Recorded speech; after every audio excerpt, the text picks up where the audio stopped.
In the next stage of the game, Heather must make her way through a subway system overrun with double-headed dogs, some numb bodies, and a few insane cancers for good measure.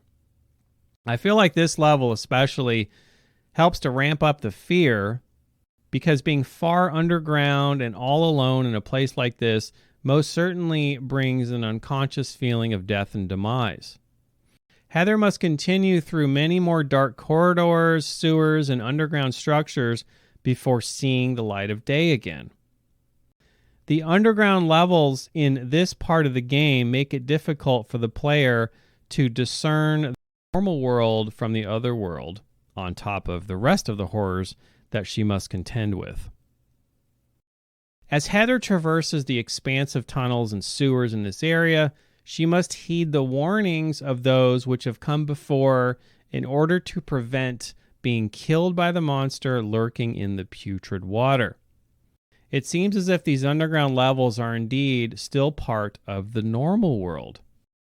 And ironically, it is only after ascending from the sewers does Heather began to enter the other world again. And after emerging from the underground levels, Heather enters an office building filled with creepy mannequins. She remarks that these are just inanimate objects, yet somehow she cannot help but be spooked by these hauntingly lifeless human effigies. This scene is quite reminiscent, of course, of the mannequin scene in Silent Hill 2. As Heather searches the room, we hear the cry of a woman's voice. Heather notices that the only mannequin with a head, well, no longer has a head, and now there is blood all over the place. I can't help but feel that in this scene there's some foreshadowing for Heather, as well as an amalgam of James Sunderland's discovery of a mannequin wearing Mary's clothes, combined with James hearing a similar cry, only to find himself dead in a chair. Shortly after this, Heather finds herself being pulled into the other world of Alessa's hellish memories after a bathtub begins to fill up with blood. Just as before in the mall, Heather must perform a certain set of rituals in the other world if she is to progress to the next stage in the game. Before this next set of rituals begins, however, Heather finds a surreptitious photograph of herself with a note scrawled on the back which reads, "Find the Holy One, kill her." This note on the photograph sets the stage for the very next cutscene.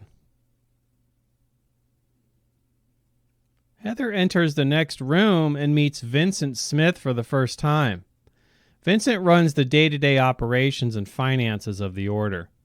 He has a rather bureaucratic and studious look about him, as he is first introduced sitting at a desk and pushing his spectacles upward along the bridge of his nose. By all appearances, it is inferred that Vincent isn't especially imposing or dangerous, but instead his treachery is carried out in less than upfront ways.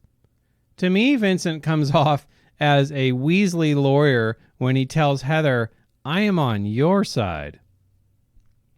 Unlike Claudia, who is completely upfront about what she wants, even admitting to Heather that she ordered the killing of her father, Vincent is most certainly hiding something. He isn't at all who he appears to be. Sometimes the most dangerous characters in a story are not always the most threatening or imposing up front. At least with Claudia, Heather knows exactly who she is dealing with. This is not the case with Vincent. Notice the imposing shadow cast on the wall in this scene. We're being shown that Vincent is indeed a duplicitous character. There's quite literally a side to Vincent that hides in the shadows, afraid to make his true self known to Heather. You see this big shadow that's just behind Heather, right? Everything's happening with Vincent behind the scenes, and he's not upfront really about what he really wants. Treachery and cunning are not Vincent's only weapons. He also hurls demeaning, passive-aggressive quips about Heather remembering his name, her mother as being an old hag, and calling her father a pretty sneaky guy. Vincent cowers at the sight of Heather's aggressive response to his disparaging words. He is not prepared to be upfront about what he really thinks. And he's not prepared to back up his words or even what he really wants. So instead, he quickly apologizes and asks Heather to calm down. We know Vincent wants to run the order according to his own vision and would like to get Claudia out of the way.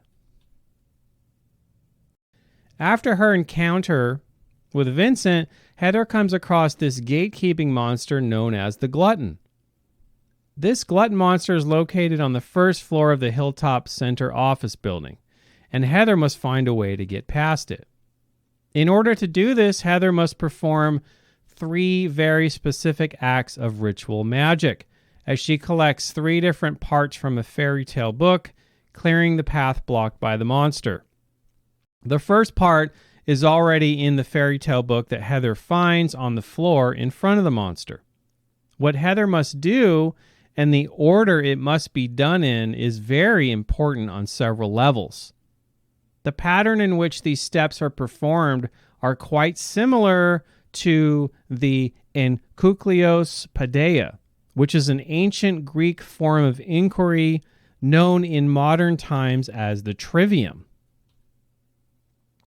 The trivium refers to the first 3 parts of the 7 liberal arts.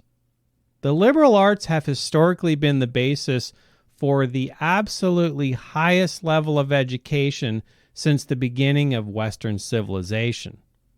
It should be noted that the word liberal or liber in Latin has a very powerful double meaning. The word liber was used to describe those who were free in their thinking or otherwise not subjected to slavery in either the physical or metaphysical sense. Liber is also the word in Latin which means book. So, of course, if you could read, if you were educated, you were therefore free in classical Latin society. It is no coincidence that the same word which refers to human freedom was also the same word associated with literacy. For during the time from the early to late Middle Ages of Europe, Latin was the language of the educated class and was only reserved for those who were both literate and subsequently free from the confines of mental and physical slavery. This colorized depiction of the classical education model coming from the 7 liberal arts in the 12th century is it's from a German text known as the Hortus Delicarium, which translates to the Garden of Delights. And it was authored by Herod of Landsberg. She was an abbess who oversaw an Alsatian convent. While the 7 liberal arts predate Christianity, the church became the torchbearers of this highly prized pedagogy. The illustration here curiously resembles a magic circle, complete with demonic forces, which I will point out here in a little bit. It acts as a map with a woman seated at a throne prominently at the center, representing wisdom, with the words Philosophia, of course, near her crown, which means the love of wisdom. From wisdom springs forth 7 streams that we can see from this chart here.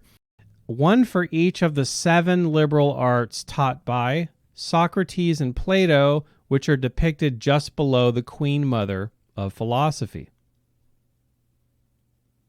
On the Queen's left spring the 3 streams, or the first part of the 7 liberal arts known as the trivium.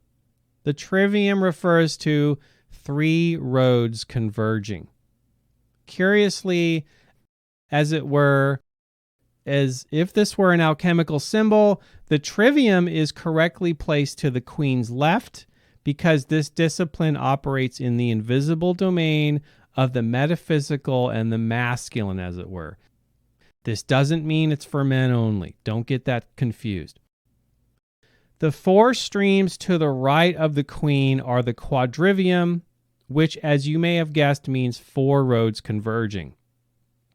The quadrivium is on the right because it operates in the visible domain of the physical world or the feminine. That makes the seven liberal arts, or what makes the seven liberal arts so special, is that this classical education model remains the basis for the highest levels of education today.